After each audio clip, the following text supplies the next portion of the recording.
1、番長の番長知らずということわざさえあるくらいであるから、番長の地理を説明するのは難しい。江戸時代と東京時代とは町の名称がよほど変わっている。それがまた震災後の区画整理によってさらに変更されるはずであるから、現代の読者に対して江戸時代の番長の説明をするなどは、いたずらに人をまごつかせるに過ぎないことになるかもしれない。その理由で、私はここで番長という土地の変遷などについて、くだくだしく説明することを避けるつもりであるが、ただ、この物語の必要上、今日の一番長は、江戸時代の新道五番長、略して新五番長とも言う、と二番長、堀端一番長を含み、上二番長と下二番長は裏二番長通り、麹町、谷町、北側、表二番町通り南側を含み、五番町は堀端一番町の一部と五番町を合わせているのであることだけを断っておきたい。そうして、この辺はほとんど皆、大名屋敷か旗本屋敷、ことに旗本屋敷の多かったことをも断っておかなければならない。なぜならば、この物語は江戸時代の嘉永4年正月に始まるからである。この年の正月は14日から17日まで4日間の雪を見た。無論、その間に多少の休みはあったが、ともかく4日も降り続いたのは珍しいと言われて、古老の話し草にも残っている。その2日目の15日の夜に、麹町谷町の北側、すなわち今日の下二番町の高原織江という旗本の屋敷で、カルタの会が催された。集まってきた若侍は20人余りであったが、その中で8番目に来た堀口弥三郎は、自分よりも一足先に来ている次男佐太郎に聞いた。おい、次男、貴公は鬼ババで何か見なかったか？鬼ババで？と、次男は少し考えていたが、やがてうなずいた。道端にババが座っていたようだったが。それからどうした？どうやするものか、黙って通ってきた。と、次男はこともなげに答えた。13番目に森住貨兵が来た。その顔を見ると、堀口はまた聞いた。貴公は鬼ババで何か見なかったか？あの横丁にババが座っていた。それからどうした？小じだかなんだか知らないが、この雪の降る中に座っているのはかわいそうだったから、小銭を投げてやってきた。と、森住は答えた。それは貴公には珍しいご秘匿のことだな。と、次男は笑った。しかし考えてみると不思議だな。この雪の降る晩に、あんな人通りの少ないところに何だって座っているんだろう。頭から雪だらけになっていたようだ。不思議だ。それだから貴公たちに聞いているんだ。と、堀口は司祭らしく考えていた。堀口はしきりに気にしているようだが、一体そのババがどうしたというんだ？と、主人の織江も口を入れた。いや、ご主人、実はこういうわけです。と、堀口は向き直って説明した。ただいま五島家へ参る途中で、あの鬼ババ横丁を通り抜けると、ちょうど真ん中頃の大ドブの縁に一人のババが座っているんです。何しろ頭から一面の雪になっているんで、着物などは何を着ているのかわからない。ただ、体中が真っ白に見えるばかりですから、私も最初は雪だるまができているのかと思ったくらいでしたが、近寄ってよく見ると、確かに生きている人間で、雪の中に座ったままで、かすかに息をついているんです。病気で動かれなくなったんではないかな。と、織江は言った。私もそう思ったんで、立ち止まって声をかけて、おい、どうしたのかと言うと、そのババの姿は消えるように見えなくなってしまったんです。何しろ薄暗い中で、雪明かりを頼りにぼんやり見たんですから、自分にも確かなことはわかりません。もしや自分の空目かと思ったんですが、どうもそうばかりではないらしく、一人のババが真っ白な姿で道端に座っていたのは本当のように思えてならないのです。それで後から来たものをいちいち詮議しているんですが、神南も見たと言い、森住も見たと言うんですから、もう疑うことはありません。やはりそのババが座っていたんです。堀口が不思議そうに説明するのを聞いて、織江も眉を寄せた。そのババが座っていたのはいいとして、貴公が近寄ると消えてしまったというのは少しおかしいな。森住、貴公が銭を投げてやったら、そのババはどうした？その問いに対して、森住貨幣ははっきりと答えることができなかった。彼は雪中に座っている老婆に、いくらかの小銭を投げ与えたままで、ろくろくに見返りもせずに通り過ぎてしまったのであるから、老婆が喜んだか怒ったか、あるいは銭を投げられるとともに消え失せてしまったか、それらのことは見届けなかったと彼は言った。堀口が声をかけて立ち寄ると、老婆の姿は消え失せた。最初の神南はかかり合わずに通り過ぎた。13番目の森住は銭を投げて通った。いずれにしても、この雪の降る宵に一人の老婆が道端に座っていたのは事実である。それが第一におかしいではないかと、一座の人々も言い出した。織江のせがれ、与一郎は念のために見届けに行ってこようかと立ちかかるのを父は制した。まあ待て。わざわざ見届けに行くほどのこともあるまい。まだ後から誰か来るだろう。高原の屋敷へ来る者は必ずその道を通るとは限らない。前に言った新五番町や堀端一番町方面に住んでいる者が近道を取るために通り抜けるのであるから、神南、堀口、森住の三人以外に誰がその道を通るかと数えると、同じ方向から来る者のうちに石川房之丞があった。石川もやがて来るだろうから、その話を聞いた上のことだ。と、織江は言った。そのうちに他の人々もおいおいに集まってきたが、石川はまだ見えなかった。これが常の場合ならば、地産の一人や二人はのけ者にして、すぐにカルタに取り掛かるのであるが、今夜に限って、どの人も石川の来るのが待たれるような心持ちで、彼の顔を見ないうちは、誰もカルタを始めようと言い出したものもなかった。カルタの会が、百物語の会にでも変わったように、一種の暗い空気がこの一座を押し包んで、誰も彼も皆黙っていた。10畳と8畳の二間をぶち抜いた座敷の真ん中に、3つの大きい燭台の火が気のせいかぼんやりと曇って、庭先の八つ手の葉にさらさらと舞い落ちる雪の音が静かに聞こえた。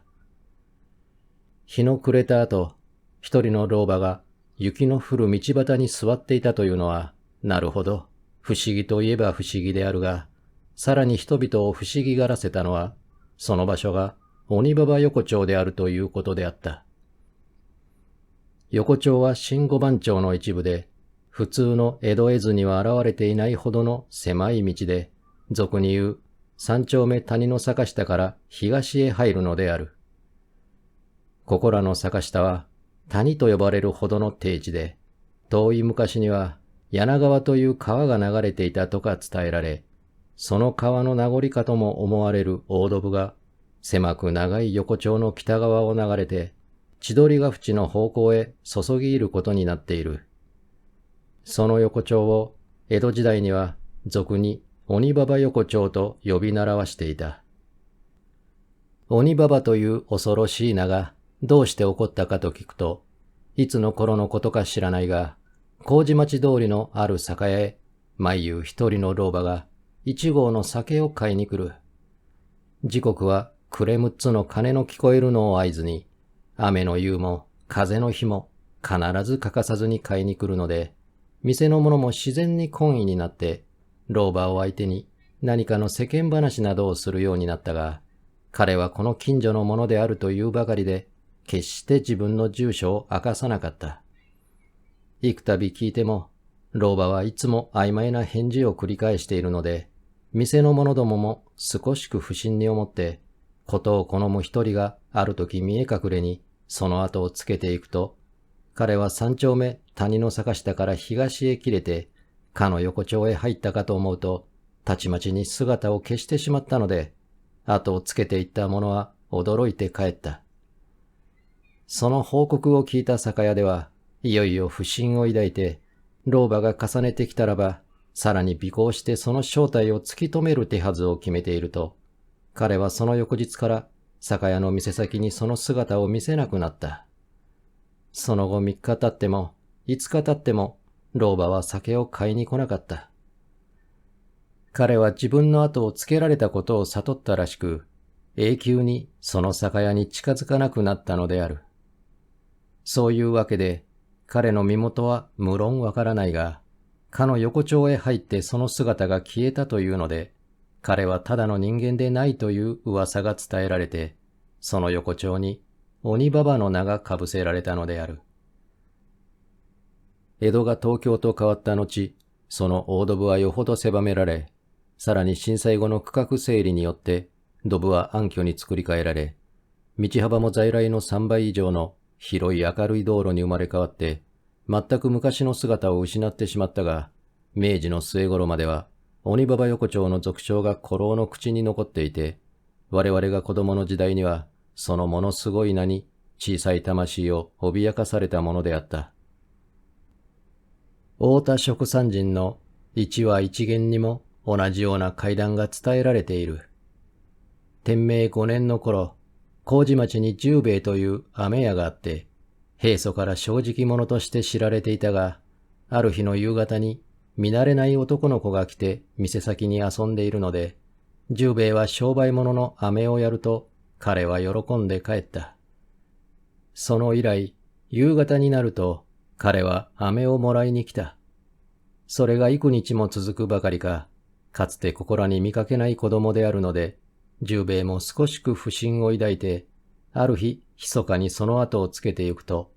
彼は半蔵門の土手伝いに歩み去って、堀の中へ入ってしまったので、さてはお堀に住むカッパであろうと思った。男の子は、その後しばらく姿を見せなかったが、ある日また訪ねてきて、先頃の飴の礼だと言って、一枚の銭をくれていった。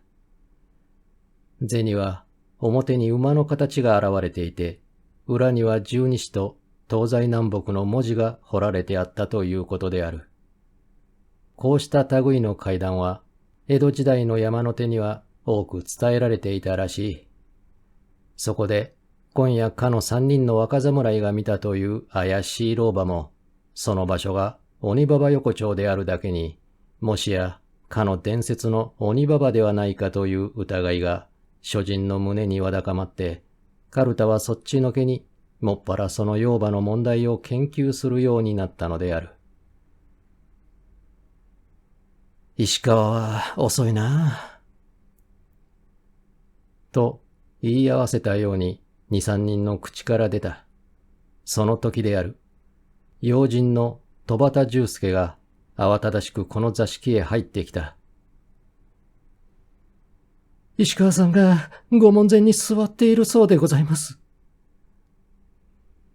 石川が座っている？どうしたどうした？待ちかねている人々はバラバラと席を立った。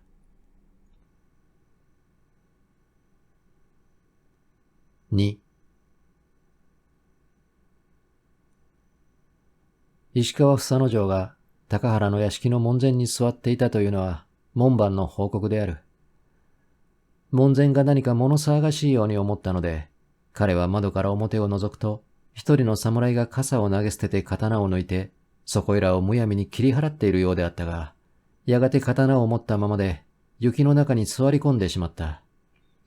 酔っているのかどうかしたのかと、門番はくぐり門を開けて出ると、それはかの、石川房之丞であることが分かった。石川はよほど疲れたように、肩で大きい息をしながら空を睨んでいるので、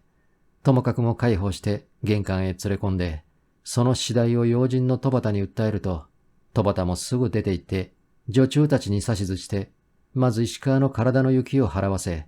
水など飲ませておいて、奥へ知らせに来たのであった。さあ、しっかりしろ、しっかりしろ。大勢に取り巻かれながら、石川は座敷へ入ってきた。石川は今年20歳で、去年から番切りをしている。彼の父は、小笠原流の弓術を学んで、かつて太郎射手を務めたこともあるというほどの達人であるから、その子の石川も弓をよく引いた。やや小兵ではあるが、色の浅黒い、引き締まった顔の持ち主で、同じ年頃の友達仲間にも、元気の良い若者として知られていた。その石川の顔が、今夜はひどく青ざめているのが人々の注意を引いて、主人の織江は笑いながら聞いた。石川、どうした？気でも違ったか？いや、気が違ったとも思いませんが。と、石川はうつむきながら答えた。しかしまあ、気が違ったようなものかもしれません。考えると、どうも不思議です。不思議という言葉に人々は耳を引き立てた。一座の瞳は一度に彼の上に集まると、石川もだんだんに気が落ち着いてきたらしく、主人の方に正しく向かって、いつものようにハキハキと語り続けた。出先に呼んどころない用ができて、時刻が少し遅くなったんで、急いで家を出て、鬼馬場横丁に差し掛かると、横丁の中ほどの大戸部の際に、一人の真っ白な馬場が座っているんです。やっぱり座っていたか。と、堀口は思わず口を入れた。うん、座っていた。と、石川はうなずいた。おかしいと思って近寄ると、その馬場の姿は見えなくなった。いや、見えなくなったんではない。いつの間にか2、3軒先へ引っ越しているんだ。いよいよおかしいと思ってまた近寄ると、馬場の姿はまた2、3軒先に見える。なんだかじらされているようで、俺も尺に触ったから、履いている下駄を脱いで叩きつけると、馬場の姿は消えてしまって、下駄は大戸部の中へ飛び込んだ。やれやれ。堀口は舌打ちした。仕方がないから、俺も思い切って裸足になって、横丁を足早に通り抜けると、それぎりで馬場の姿は見えなくなった。これは自分の目のせいかしらと思いながら、ここの屋敷の門前まで来ると、馬場はもう先回りをして、雪の降る往来中に座っているんだ。貴様は何だと声をかけても返事をしない。俺ももう我慢ができなくなったから、傘を放り出して刀を抜いて真っ向から切りつけたが手応えがない。と思うと、馬場はいつの間に俺の後ろに座っている。こんちくしょうと思ってまた切ると、やっぱり何の手応えはなくって、今度は俺の右の方に座っている。不思議なことには決して立たない。いつでも雪の上に座っているんだ。こうなると、俺も少しのぼせてきて、すぐに右の方へ切りつけると、馬場め、今度は左に回っている。左を切ると前に回っている。前を切ると後ろに回っている。何しろ、雪の激しく降る中で、白い影のようなやつがふわりふわりと動いているんだから、始末に負えない。俺もしまいには夢中になって、めった殴りに切り散らしているうちに、息が切れ、体が疲れて、そこにどっかりと座り込んでしまったんだ。ババはどうした？と、次男が聞いた。どうしたかわからない。と、石川はため息をついた。門番の目には何にも見えなかったそうだ。なんだろう。それが雪女郎というものかな。と、他の一人が言った。それとも、やっぱり、例の鬼ババかな。と、また一人が言った。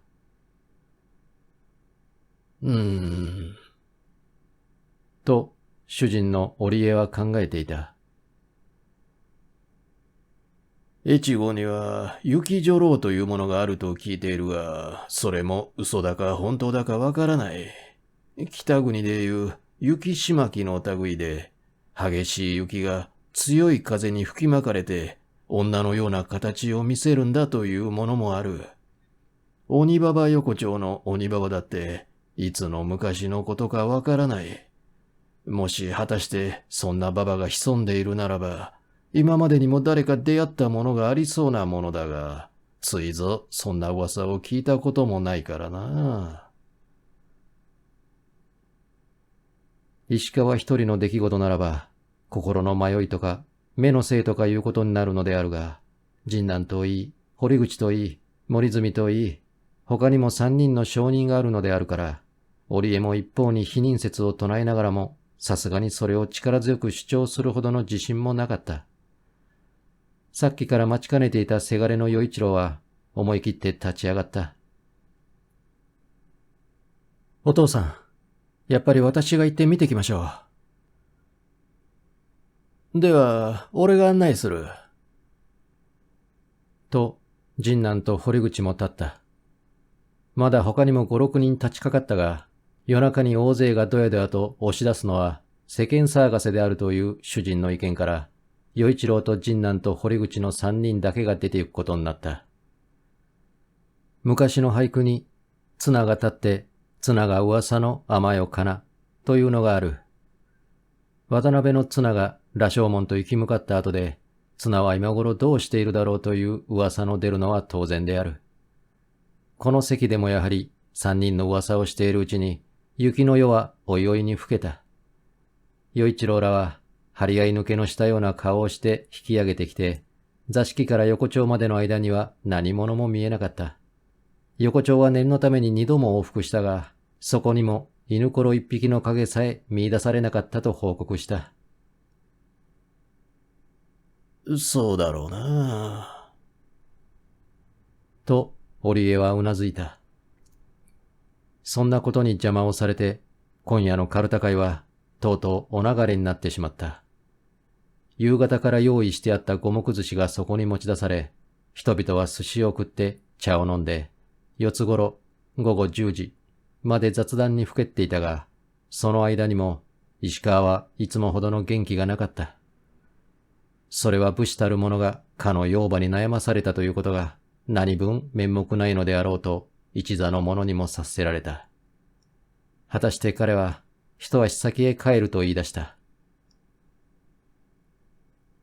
ご主人、こんばんはいろいろご厄介になりました。挨拶して立とうとする彼を堀口は引き止めた。まあ、待てよ。どうせ同じ道じゃないか。一緒に帰るからもう少し話していけよ。いや、帰る。なんだか、風邪でもひいたようでゾクゾクするから。一人で帰ると、また鬼ババにいじめられるぞ。と、堀口は笑った。石川は無言で、たもとを払って立った。3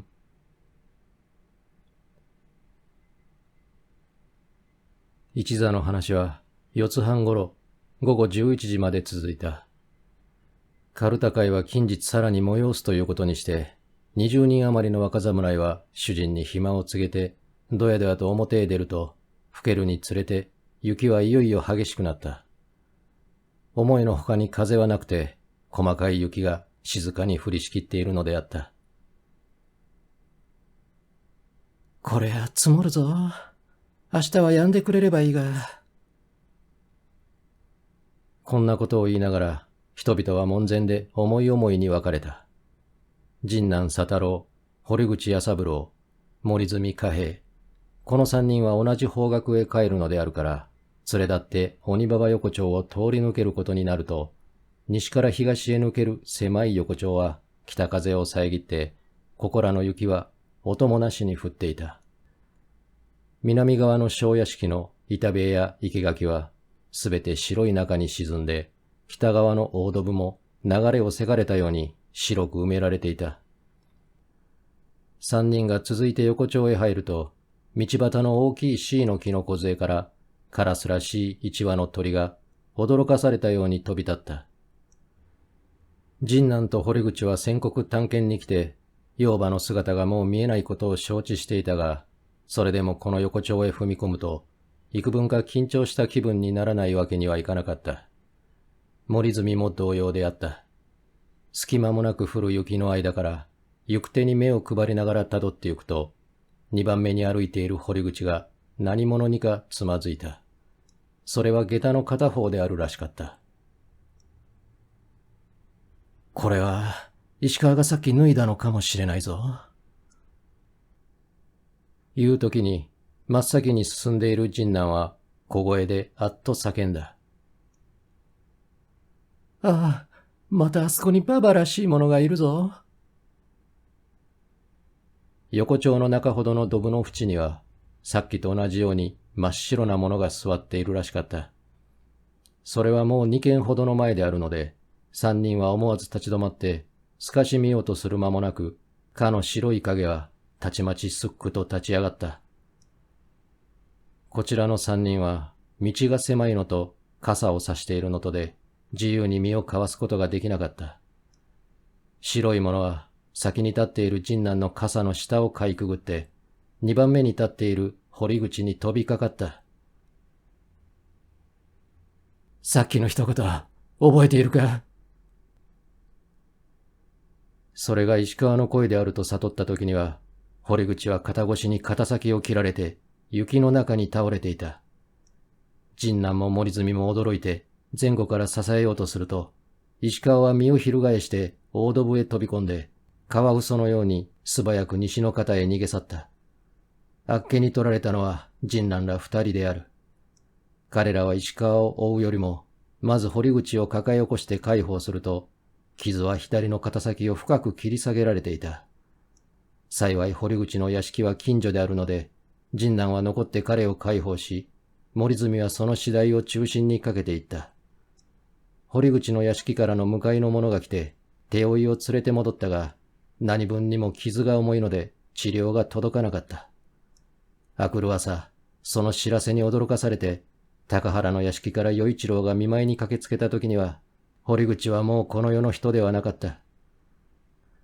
家内の人々の話によると、彼は苦しい息の間に、白い馬場が枕元に来ていると、幾度か繰り返して言ったそうである。それを聞いて、与一郎はいよいよ顔色を暗くした。下手人の石川の戦議は厳重になった。彼が堀口に切りかかるときに、さっきの一言、と言ったのから想像すると、高原の屋敷で、一人で帰ると、また鬼ババにいじめられるぞ、と堀口にからかわれたのを根に持ったものらしい。それだけの意志で竹馬の友とも言うべき堀口を殺害するとは、何分にも下しがたいことではあるという説もあったが、それを除いては他に司祭がありそうにも思えなかった。ことに本人の口からさっきの一言と叫んだのであるから、それを証拠とする他はなかった。それらの事情も本人を取り押さえれば明白になるのであるが、石川はその場から姿を消してしまって自分の屋敷へも戻らなかった。あくる16日も雪は降り続いた。堀口の屋敷では今夜が通夜であるというので、高原の与一郎や神南や森住は無論、カルタ会の仲間たちも昼間から皆寄り集まっていた。高原織江も平勢からの知り合いといい、ことに自分の屋敷のカルタ会から起こったことであるので、せがればかりを名代に差し出してもおかれまいと思って、日が暮れてから中間一人に提灯を持たせて、自分も堀口の屋敷へ悔やみに行くことにした。日灯し頃から小降りにはなったが、それでも細かい雪が静かに降っていた。今夜も風のない夜であった。三丁目谷の坂下へ行きかかると、麹町通りの方から雪を蹴るようにして足早に降りてくる人々があった。彼らは無提灯であったが、近寄るに従って織江の提灯の火に照らし出されたのは、石川房之丞の父の房八郎とその弟子の八神鉄之助であった。二人ともにカッパを着て、袴の桃立ちを取って、わらじを履いていた。房八郎は去年からせがれに番入りをさせて、自分は隠居の身となったが、普段から丈夫な太刀であるので、今でも大勢の若い者を集めて、弓術の指南をしている。昨べの一条について、彼は自分の責任としても、せがれの行方を早く探し出さなければならないというので、弟子の八神を連れて、早朝から心当たりをくまなく訪ねて歩いたが、どこにも房之丞の立ち回ったらしい形跡を見出すことができないで、ただいま虚しく帰ってきたところであった。卑怯なせがれめ、未練に逃げ隠れて親の顔にも泥を塗る、憎いやつでござる。と、房八郎は短足した。彼は見当たり次第にせがれをひっ捕らえて、爪腹を切らせる覚悟であったらしい。彼が平勢の気性を知っている織江は、それを察して気の毒にも思ったが、今更何と言って慰める言葉もなかった。房八郎の指定と織江の主従とは、相前後して鬼馬場横丁に入ると、その中ほどまで来かかった時に、織江の中間は立ち止まって提灯を向こうへ差し向けて、あれ、あそこに、と、やや怯えたような声で囁いた。大ドブの縁には白いものが座っていた。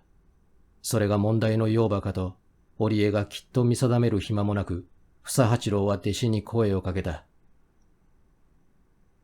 八神、それ。師匠と弟子は走りかかって、左右からかの怪物を取り押さえると、怪物は飲めるようにぐたりと前に倒れた。倒れるとともに、それを埋めている雪の衣は崩れ落ちて、提灯の火の前にその正体を表した。彼は石川房之丞で見事に腹をかき切っていた。昨べからどこに忍んでいて、いつこのところへ立ち戻ってきたのか知らないが、彼はあたかもかの養母が座っていたらしいところを選んで、同じように座って、同じように雪にうずめられて、真っ白になって死んでいたのであった。4人は黙って顔を見合わせていた。この事件あって以来、鬼馬場横丁の名がさらに世間に広まったが、折衷の養母は何の怪物であるかわからなかった。それが伝説の鬼馬場であるとしても、なぜある時に限ってその姿を現したのか、そんな司祭は元よりわかろうはずはなかった。かの養母を見たという4人の若侍のうちで、堀口は石川に殺され、石川は自殺した。何にもかかり合いなしに通り過ぎた次男は無事であった。彼に銭を与えて通ったという森住は、その翌年の正月に抜擢されて破格の立身をした。その後、この横丁で、再び鬼馬場の姿を認めたというものはなかった。